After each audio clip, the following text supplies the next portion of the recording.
Hey everyone, welcome to another edition of PowerCore Productions and Podcastings. I'm your host, Jerron Harrington, back at it with another video. And today, we are going to be continuing What If Captain America Was in Jojo's Bizarre Adventures, Dios Revenge Part 5. As always, if you're a fan of the channel and everything else that we have to offer, then please don't forget to like, comment, subscribe, share, and hit that bell for post notifications so you can stay up to date on everything that is PowerCore Productions and Podcasting stuff to come out now and in the future.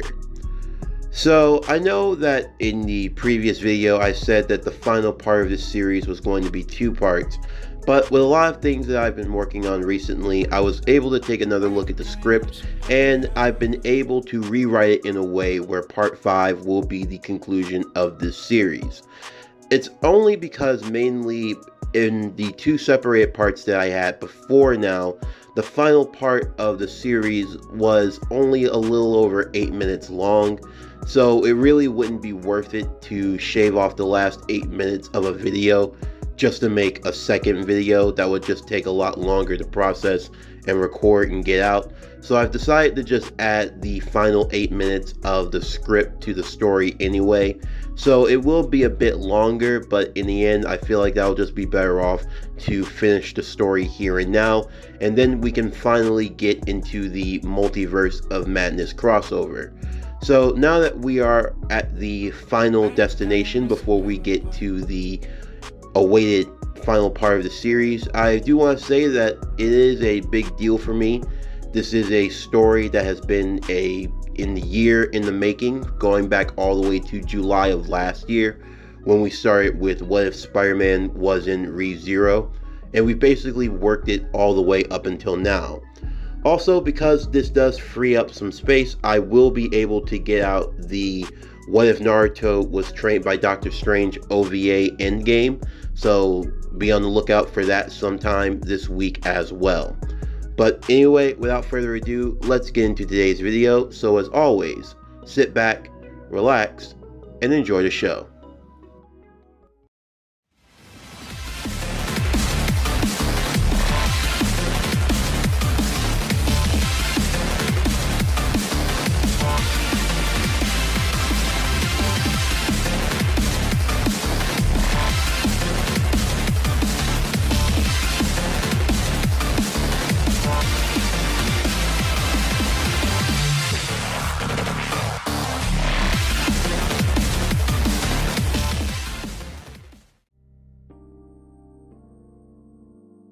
Now with their new member in tow, the Joestar group will finally have arrived in Egypt. However, before progressing any further, there was one final pit stop that they needed to make.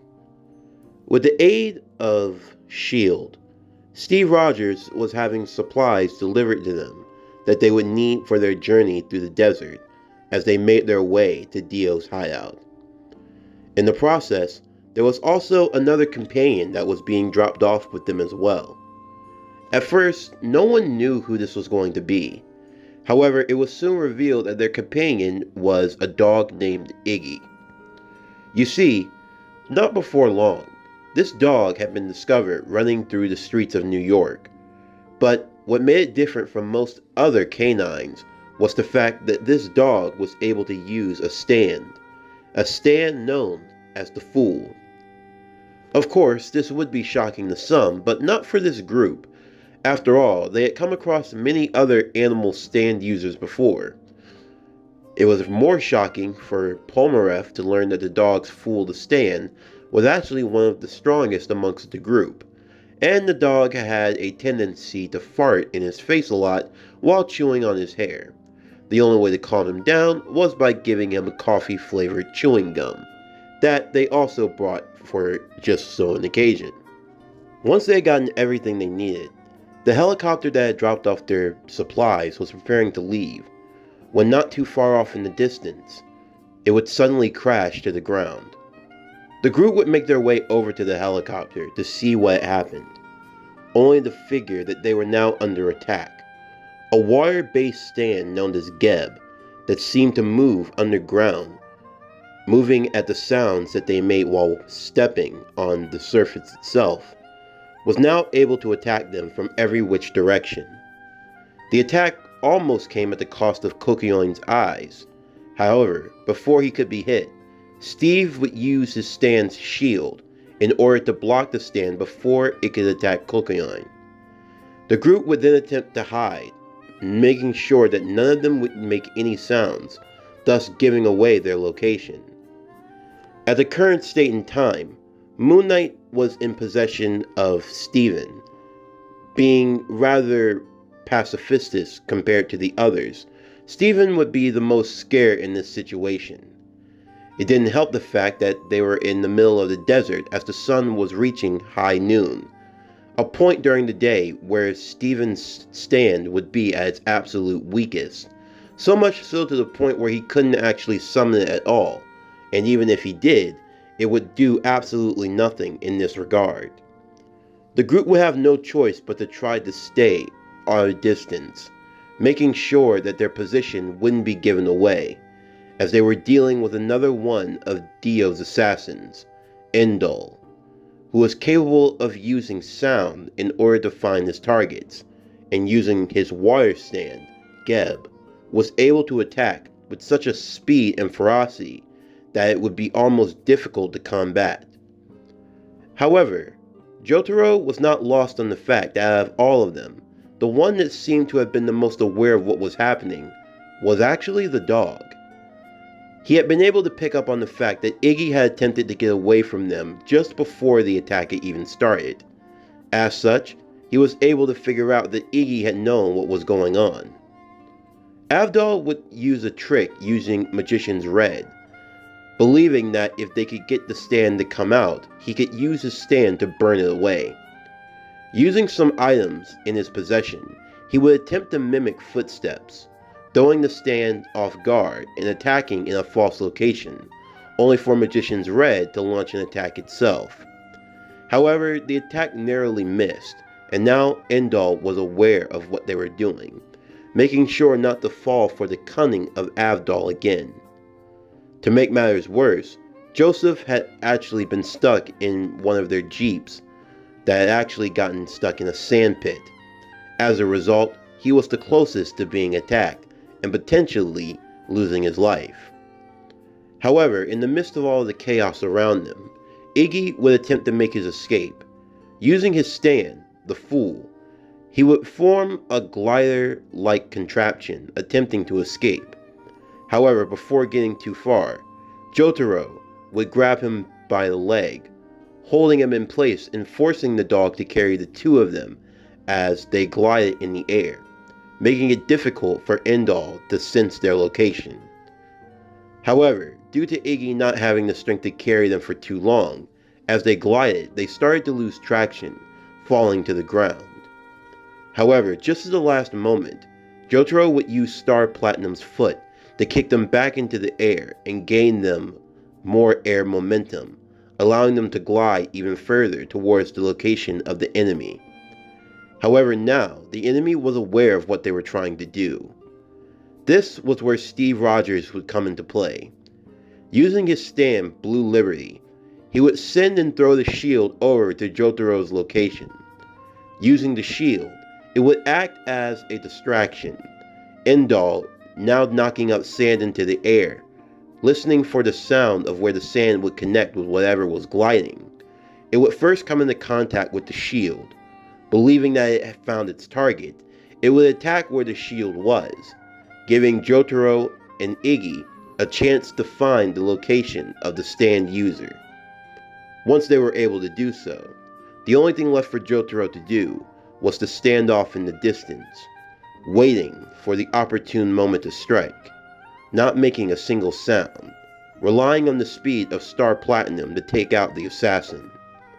Thankfully, this would work in his favor, and Jotaro would be able to catch him off guard. As a result, they would now have a potential lead in finding Dio's location. However, rather than give up the source of his master's location, Endol would instead commit suicide with his own stand. As a result, not leaving them with much to go on. Before long, the group would arrive in Cairo. While there, the Joestar group would head into a cafe, hoping they could find the whereabouts of Dio's location. They had a picture of Dio's mansion, but had no idea where to find it. That was until a gambling man, seemingly kind at first, was willing to offer them some help. His name being Daniel J. Darby, a man claiming that he knew a lot of information, and he'd be willing to give it to them if they were willing to make a bet. Pomeroy, rather stupidly, would be the first to take him up on that offer, the two of them making a bet over throwing a piece of fish and wondering where the cat would go to first. Of course, Pomeroy believed having the bigger piece of fish, the cat would go for the bigger piece right off the bat. However, it would soon be revealed that this would not be the case, as the cat went for the piece that Darby had thrown, Pomeroy losing, and in the process, his soul would be taken as well. Revealing himself to be one of Dio's assassins, and also unleashing his stand, Osiris, he would reveal that his stand gave him the ability to take people's souls based off of wagers made in a bet. Now seeing that he had captured the soul of Pomeroy, he was looking to take all the others' souls as well.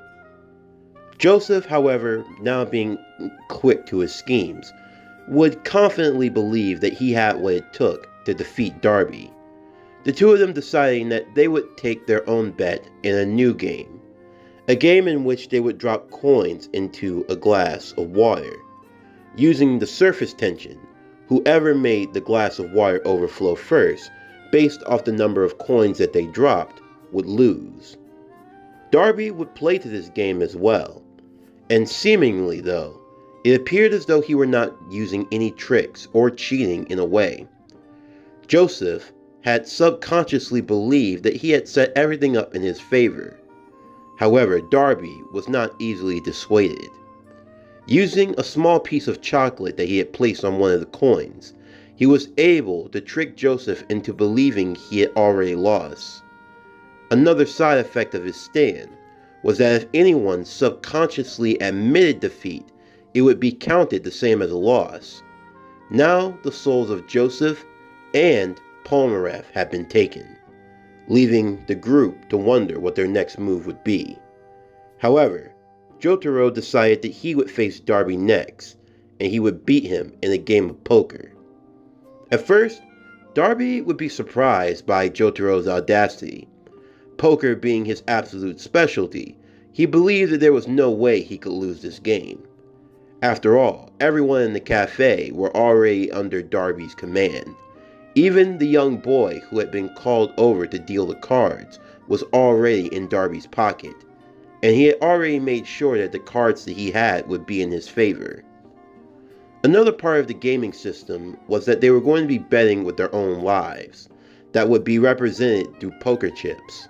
6 chips represented one soul, Jotaro versus Darby, and it seemed as though Darby was in the lead. Having had dealt a strong hand, Jotaro was losing chips at every turn, and once he ran out completely, with nothing left to bet, he would have Jotaro's soul. However, Jotaro wasn't easily dissuaded, and before he could even come up with it, he actually had some help from an unlikely source. The personalities from Moon Knight had switched, and now Jack Lockley, the street-savvy fighter, had now emerged. As he sat down beside Jotaro, he said that Jotaro had nothing to worry about, because he had more than enough chips to win. Instantly, 3 sets of chips would appear, each one representing a different soul. Jack Lockley's soul, Mark Spector's soul, and Stephen Garnett's soul. He would offer these up to Darby as well. Darby was now starting to become overconfident, believing he had gotten the group right where he wanted them. However, as the betting continued, and it seemed as though Jotaro was now starting to go deeper and deeper into the hole, what truly scared Darby was the fact that Jotaro was not showing any fear at all. To make matters worse, Jotaro kept adding more and more to the bet. First, Kakeyoin's soul, then Avdol's soul, then Iggy's soul. Even Steve's soul was put on the line. All these chips, all or nothing, everything put on the table. Darby was now starting to become more and more unsettled by this, especially by the fact that Jotaro just seemed to be so calm. He could tell that Jotaro wasn't cheating. He wasn't using his stand or anything else. He couldn't have possibly have been that overconfident that he would bet everyone's soul on the line in this game. His nerves started to become uneased at this prospect. The idea that despite all of the trickery and everything he had done, that he might actually end up losing this bet. This started to make Darby extremely nervous, to the point where he was starting to feel himself being pushed to the brink, and Jotaro knew this. Using more and more gestures to appear as though he were completely unfazed, it came to a point where Darby simply believed that he might actually lose. Falling to the weakness of his own stand's abilities, Darby would end up losing his own soul, and thus the others would be completely freed. In the end, though, it would be revealed that Jotaro was in fact having a losing hand, and that he had hinged everyone's lives on the mere bet that Darby would simply crack under the pressure and lose beforehand. While some in the group were not too enthusiastic about this, ultimately though, they believed that they had now gotten one step closer to their goal. Before long, facing off against various other stand users, including Darby's own younger brother, they would eventually arrive to the location where they needed to be, and they were nearing the end of their journey. For you see, back in Japan, Holly was now in worser condition, mainly due to the fact that her body could not handle the stand that she had been given, and as such, it was slowly taking her life. As the group had made it to Dio's mansion, standing outside would be armed guards. As nightfall fell over the land, it became clear that these were no ordinary guards. They were in fact undead vampires. Before anyone else could do anything, Joseph and Steve would step forward. They had dealt with the likes of these undead beings before, long ago, in a journey far and away. As the two stood, they would concentrate and focus on their breathing, allowing for Haman energy to flow through them. For Steve, it had been a while since he had been forced to use his Haman, as well as Joseph. However, the two Haman warriors had shown that they had not forgotten what they had learned from their training under Lisa. As they battled against the vampiric guards, Steve and Joseph showed their prowess in combat, as Steve used his stand's shield, fighting in conjunction with his Haman breathing, and Joseph even pulling out the old clackers once again, using them in combination with his stand Hermit Purple. The group were far from surprised. After all, these were the heroes from World War II after all. The heroes who had saved the world from the Pillar Men and from the forces of Hydra. Now, having defeated the guards, they would make their way inside. They looked over towards Moon Knight to see which version of himself was going to appear next, and thankfully it was the one that they needed. Mark Spector would don his Moon Knight gear, stating that the time had now come for them to cleanse this land of the evil that was Dio. Now knowing that he would have the stand that was preferred, the group would make their way inside. As they made their way up the long winding stairs, they would now come face to face with the person they had been looking for all this time. As Dio slowly made his way from out of his coffin, he had now sensed that the journey was coming to an end for all of them. Of course, under normal circumstances, he had wished that he didn't have to get his hands dirty. But the idea of finally getting his hands on the Joestars and destroying them once and for all, well, that was a prospect that he could not pass up. As Dio stood on the top of the staircase, he congratulated his adversaries for finally making their arrival. But now they would meet their unfortunate end, as they would have the misfortune of coming face to face with one of Dio's most powerful weapons. They would now face the full fury of the world. Dio would then summon his most powerful and loyal of servants, Vanilla Ice, as he would use his stand Cream, attempting to catch them all off guard and erase them. However, before the attack could hit, Steve would summon his stand's Shield, forcing it into its most large of states, protecting the group. However, in the midst of the chaos, they would be separated, as Avdol, Pomaref, and Iggy would fall a few stories below in the mansion. Knowing that they would have to face Vanilla Ice on their own, they told the others to move on ahead, and they would have no choice but to do so, as Jotaro would summon Star Platinum. Kokoyoin would summon Hierophant Green. Steve, now bringing out Blue Liberty in its fullest form. And Mark Spector would summon Khonshu in its balanced form, as it used the Moon Staff. The four stands, now moving all at once to attack at Dio. However, the moment that they had done so, it seemed as though Dio had disappeared from their sights, before reappearing behind all of them. With one swift kick, he sent them all flying, each in a different direction. Dio would turn his attentions to Joseph, as he was the first one on his kill list. However, Kokoyoin would come to his defense in time, the two of them eventually making their escape, hoping that if they could drive out into the city, they could get as far away from him as possible, as they tried to figure out just what his stand was and what he could do.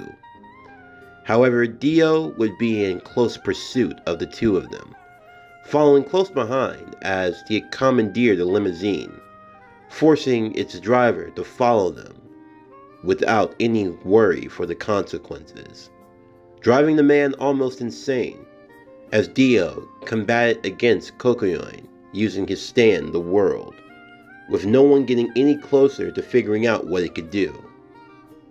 In the meanwhile, Avdol, Pomaref, and Iggy would battle against Vanilla Ice, his stand proving to be very difficult to battle against.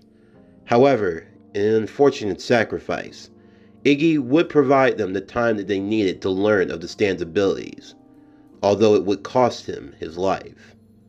Enraged by the loss of their comrade, both Avdol and Pomaref would combine their forces, Magician's Red as well as Silver Chariot, combining to defeat the stand user, before attempting to join the others in their fight against Dio. Kokoyoin, to the best of his abilities, would use Hierophant Green to fight off Dio, using his abilities to try to slow him down. However, the nature of the world's ability would still be too much for Kokoyoin to learn. As in the original timeline, Kokoyoin would still be fatally wounded and be on the brink of death. However, in his last dying moments, he would use the best of his strength to give a signal to show what the world's ability was, now having finally figured out what it could do. Smashing the face of a clock and leaving it as a clue for Joseph. Using his deduction skills, Joseph would be able to figure out the power of the stand, the ability to stop time. However, even once he had realized this, Joseph knew that he was limited in what he could do against Dio. He would try his best to use his Hermit Purple along with his Haman to try to catch Dio off guard and defeat him, like his ancestor Jonathan had done once before. However, Dio's power had grown beyond such things, and now some little Haman was not going to be enough to destroy him. It seemed as though it were the end for Joseph, as it seemed as though he had been fatally stabbed in the neck, as Dio had used the world to stop time before enacting his plan of killing him once and for all. However, in the process of doing so, Dio would be confronted. Steve, Jotaro, and Mark had now arrived, the three most powerful stand users on Earth, now joining forces to fight against Dio himself. Dio felt that this could be a little troublesome. He had learned of who Captain America was from this world, knowing just what he was capable of, and with his stand, Blue Liberty, they were not beings to be taken lightly at all, as well as Mark Spector having Khonshu by his side. Khonshu, Blue Liberty, and Star Platinum would all charge directly towards Dio.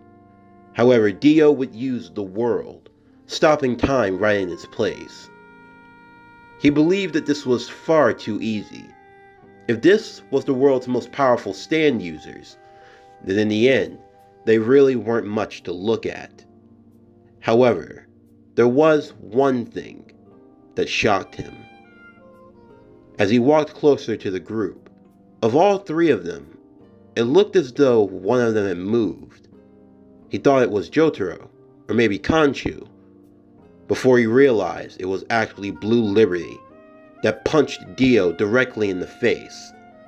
Steve was not affected by the world, as he looked to him confidently, saying that his overconfidence would be his undoing. Blue Liberty charged directly towards the world as the two stands engaged in combat. For Dio, he couldn't believe this. How could anyone overpower the world? There was no way that Blue Liberty could actually be that strong. In the midst of their battle, the time stop would eventually be erased, allowing for both Khonshu as well as Star Platinum to get involved in the fight. Dio would try once again, stopping time once more with the world. However, Blue Liberty would continue on in its attacks. In an attempt to try to create some distance, Dio would use his stand to fling multiple cars towards Steve's direction. However, this was where he was able to gain the advantage once again. Steve would have to dispel Blue Liberty in order to move out of the way of the moving cars. But that didn't make any sense. With Steve's superhuman strength and reflexes, dodging them should have been easy enough. He just hoped that they would serve as a monetary distraction. But it actually worked to be an even greater distraction. Once he had put two and two together, he was now able to see the weakness of Steve's stand. Yes, the power of Blue Liberty was a defensive power to say the least. The shield in and of itself represented defense, so that's what the stand's natural persona took on. As such, Steve was able to naturally defend against the effects of the world, but even still it came at a price.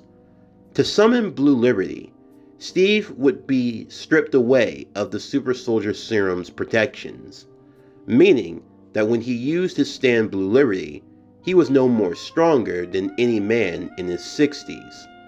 His strength had been taken from him. As a result, despite having a powerful stand, the man himself was arguably in his weakest state. Now knowing this, Dio would be able to take it to his advantage. As the world fought against Blue Liberty, Dio would focus his sights upon Steve Rogers. Steve would have no choice but to call back Blue Liberty to himself, using his strength to narrowly evade Dio's strikes, as the two engaged in hand-to-hand combat. It took every ounce of Steve's superhuman strength to battle off against the vampire. However, once he called the world towards him, it became a 2-on-1 fight. But for Steve, he had no choice but to keep it that way. Even if he summoned Blue Liberty to fight on his behalf, he would have to focus all of his attentions on Blue Liberty fighting off the world that left him in a one-on-one fight with Dio, a fight where he did not have the advantage. However, backup would come in the most unlikeliest of ways. Jotaro's stand, Star Platinum, was slowly able to move within the abilities of the world, even through its time stop, as Star Platinum was actually a counter for the world. As for Moon Knight, his stand, Khonshu, was also reaching the peak of his powers also. Midnight Peak, an ability similar to that of Escanor from the Seven Deadly Sins, when Escanor becomes at his most strongest at high noon. Khonshu becomes his most strongest at midnight, every night. From 12 a.m. to 12:01 a.m. For that 1 minute in time, Khonshu becomes nearly invincible, unable to be beaten in battle. As Midnight Peak was fast approaching, the three stand users were now gaining the upper hand over Dio once more.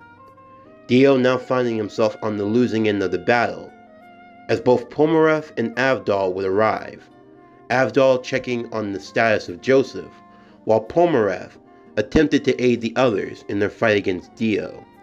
Dio would try to pick off the weakest of the bunch first, that being Pomaref, attacking him and looking to deal a critical blow by stabbing him through the heart.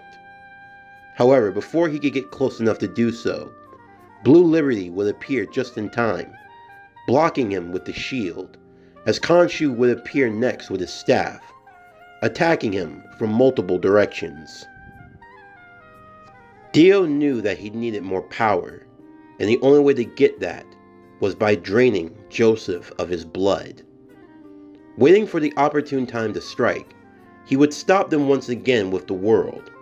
Moving at his fastest, he would blind them all before moving over towards Avdol and Joseph's location. Avdol attempted to fend him off using Magician's Red. However, Dio would overpower him and move him away, knocking him into a building as he made his way towards Joseph, draining him of his blood and assimilating him into himself, gaining more power using the body of Jonathan Joestar, of whom he had stolen from long ago. With the duration of the world's ability now increased to its most potency, and Dio having drained Joseph's blood, Dio would use Time Stop, looking to destroy them all at once, taking the Road Roller and looking to crash it upon them, sending them to an early grave filled with fire and brimstone. However, before it could crash, Steve would use his stand's ability to create a large shield that would protect them all, giving Jotaro time to stop it himself. Moving at the last second, he would use Star Platinum to break Dio's leg. Star Platinum once more would smash away at the world before destroying him on the spot. In the process, Khonshu, now imbued with Midnight Peak, would aid Star Platinum, the two stands assaulting Dio from both sides, not giving him a chance to recover at all. Now holding the upper hand, Steve would come in as well for the final attack with Blue Liberty, as the three stands would launch a simultaneous strike, striking down the world and Dio in the process. In a combined effort, Dio would be defeated. And with now the worry of the vampire warrior put past them, they would turn their attention to their friends, hoping to save any of whom they could. Their main focus would be on Joseph. He would need a blood transfusion for all of it that he had lost from his fight with Dio, though thankfully the body of Jonathan was still intact.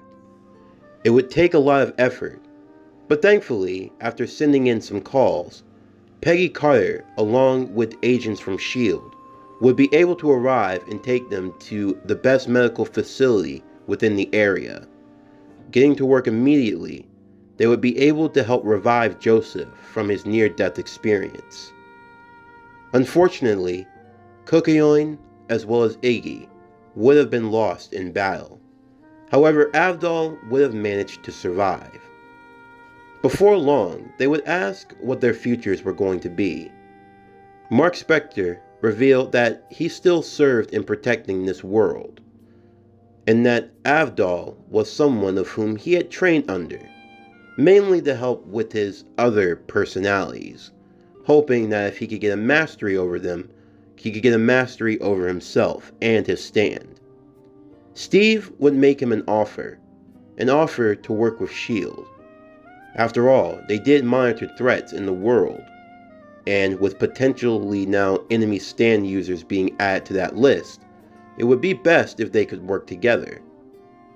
Mark would agree to this, now working with S.H.I.E.L.D. whenever possible. Avdol wasn't much of the hero type. However, for Steve and for the others, if they ever needed his assistance, he would only be but a call away. Pomerev, after his recovery, would decide to return back home where he belonged, although, like Avdol, if there was ever a chance that they needed him, they knew where to find him in France. Although, there were reports of another enemy stand user in the area, someone that went by the name of Baktra the Leaper. Pomerev decided that he would investigate on his end with anything that he might turn up. As for Steve, Joseph, and Jotaro, they would make their way to Japan, where they would be happy to see that Holly was now making a full recovery, following the destruction of Dio. Caesar, as well as Bucky, would be glad to see that their friends had made it back home safely, although they too would be saddened by the death of Kokoyoin, the young man who had given himself in order to give them a chance against Dio, someone who would not be forgotten. Before long, time would pass. Steve was looking to retire, nowadays anyway. Even with the super soldier serum slowing his aging down by just a bit, in the end of the day, he was still an older man up in age. He couldn't run S.H.I.E.L.D. forever. Although there was a young promising agent who he thought could fill his shoes. A man by the name of Nicholas Fury. Sure, he would need some training under his belt, but if there was anyone who he believed could watch after S.H.I.E.L.D., it would be him. Taking some time off, Steve would stop back home in Brooklyn, looking to go to an old diner that he often enjoyed, to say the least. The year was 1989. As he sat in the diner, looking to order his food, there was a group, rather bizarre to say the least, who were also in the diner as well. A lot of them seemed pretty young, but there was an older man amongst them with long dark hair. They were dressed normally for the most part, although the way they acted though, few of them acted as though they had never seen some of the things that they had seen while they were in there. Most notably, there was a young man with white hair and red eyes, who seemed to marvel at every little thing that came his way. There was another young man with green hair and green eyes. He didn't seem as though he were too surprised by anything, but he looked as though he viewed everything as primitive. There was a boy that looked like he was Japanese in nature, although he had whiskers and blonde hair. There was another boy who had a scar on his forehead. He seemed to be Japanese also. He seemed more mild-mannered than everyone else, but also like the boy with white hair, he seemed as though he had never seen anything like this before. There was another one amongst them, he looked as though he were American, who was just in awe of everything that he was seeing, almost as if it was something he had never seen before as well. And then finally there was another boy who appeared as though he were from Japanese descent as well. Looking at them all, they seemed like an odd bunch to say the least, as he overheard their conversation. No way! I'm actually going to get a chance to actually see when this movie came out? You know, Peter, you seem really too excited about all this. I mean, don't you have, like, these movies in your world? Well, technically we do, but, well, the world I live in now, we don't have movies. But even still, these are classics! Yeah, but didn't you have, like, VHS in your old world or something like that? I mean, yeah, we did, but, I mean, come on. We're getting a chance to experience everything when it was, well, new. I mean, look at this. We actually got to eat a meal under $20. You can't do that in my world now. Well, dollars compared to yen, I guess not. I've never seen a movie before. Wait, you haven't, Tanjiro? I mean, yeah, you kind of are stuck a little bit in the dark ages in your world, aren't you? I mean, we have technology, it's just nothing like this. Hey, why is Belle just looking out the window? I can't believe it! You guys actually have moving mechanical horses? Those are cars, Belle. What's a car? Wait, oh yeah, they don't have cars in this world. Guys, settle down. You're gonna give yourselves away if you keep acting like, hey, where's Naruto? What the... Guys, I just came back from this, like, corner store down the street. Do you know they have 30 different flavors of ramen? I only have, like, 15 in my world. 30? No. These are coming with me. I don't care what anyone says. Dude, you can't take that with you. If you do, you'll mess up the time-space continuum. What are you talking about? Peter, I don't think that time travel really works in this regard. But, I mean, come on. I mean, I know Back to the Future just came out. We can just go watch that. It'll explain everything. Steve wasn't sure of what he was looking at here. If he didn't know any better, most of these boys acted as though they had never seen anything from this world at all. As he thought this, though, the older man would walk beside him, introducing himself calmly. Mr. Steve Rogers, I'm sorry about that. They get excited every time we go somewhere new. They? Oh, those boys over there. That's understandable. I'm guessing you guys are tourists? You could say that. Actually, I've come here because I've been looking to meet with you specifically. I see. And just what can I do for you? We need your help, actually. My help. What seems to be the trouble? Oh, nothing much. Just the universe is about to be sent into a downward spiral, as there's an uncontrollable force in the making of which we need to avoid. I'm not really following you. I know you aren't, so why don't I just show you? Loki would take out a device that would explain to Steve Rogers everything that was going on. Although for Steve, for everything that he had seen in his life, for everything he had experienced, what he was about to learn, what he had been told, this sounded too good to be true. Immediately, Steve would call his wife, Peggy. Calling for a location, Steve, along with Loki and the young men that accompanied him, would all be taken to a special SHIELD facility, where there, they would discuss this more in depth. Of course, Steve was a bit unnerved by all of this information. The idea of the multiverse collapsing, some singularity in the timeline, all of this, he had never heard of anything like this in his entire life, but yet, with all the evidence that he was being given, it wasn't impossible.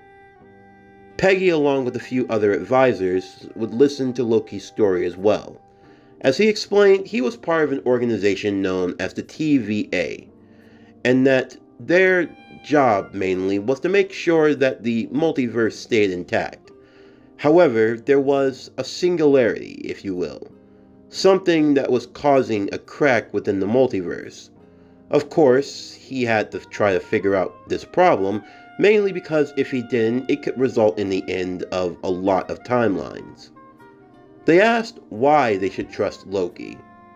Loki was upfront. He didn't lie, at least not in this regard. If everything he said was true, then Loki was technically an enemy, or at least he was. Used to be.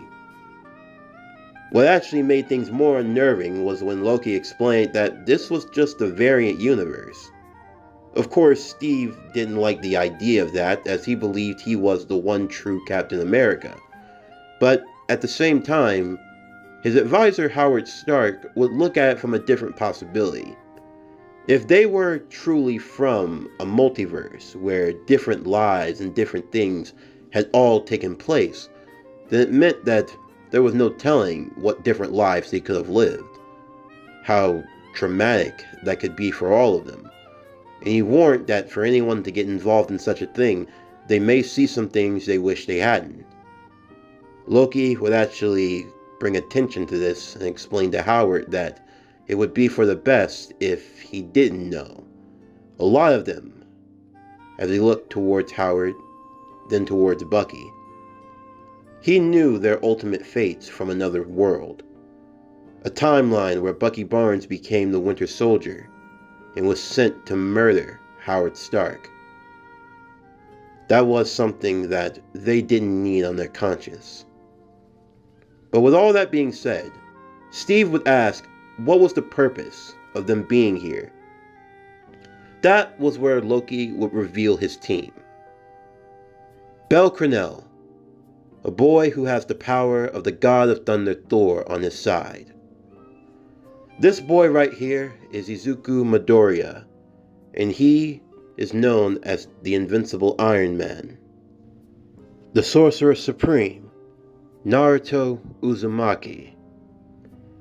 The host of the Venom symbiote, Tanjiro Kamado. This boy here is Peter Parker, aka Spider-Man, and he Issei Hyodo, or the Ghost Rider. I have called them all here because they are extraordinary individuals with great powers of which I have assembled into this team, and I have come to ask for your help, Steve Rogers. My help. Yes, your power will be needed in our fight to save the multiverse. Steve thought about this for a moment. This was more than he could have possibly have expected. The idea of joining a ragtag team of heroes. Of course, there were his worries and concerns. However, before he could even think about it, Peggy was already ushering him forward. She knew her husband all too well. He was a man who always did what was right, regardless of the outcome. That was the kind of man that he was. It was the kind of man that she married.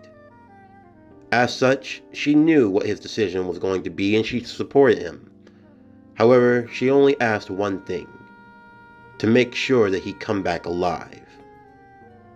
Steve nodded at this as he turned to accept Loki's offer, and that now he would join this team. He asked what were they going to be calling themselves, and Loki simply smiled as he said, "You should already know the answer to that. We are the Avengers, after all." And with that, our hero team had now finally been assembled. Each one from a different reality, from a different part in this multiverse that you have been witnessing beforehand. The group would set their sights on their target, a universe where they would need to aid none other than the Sorcerer Supreme himself, Dr. Stephen Strange. As now, we are entering into the multiverse of madness. We have reached our final destination, the final conclusion, the culmination of almost a year's worth of storytelling. What lies in wait for our heroes? What darkness will they come up against? And how will everything unfold as we now enter into the end.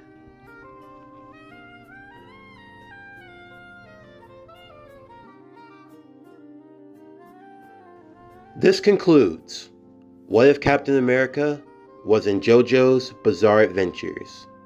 Dios Revenge, Part 5. Thank you to everyone who supports PowerCore Productions and Podcastings. Thank you for watching today's video. If you enjoyed, then please don't forget to like, comment, subscribe, share, and hit that bell for post notifications so you can stay up to date on everything that is PowerCore Productions and Podcastings that's to come out now and in the future. Stay tuned for tomorrow's video as we continue One Piece Rangers of the Sea, based on the Heroes of the Morphing Grid series, Part 3. But that's going to do it for the end of today's video. I'm Javon Harrington with PowerCore Productions and Podcastings, signing off, and I'll see you next time.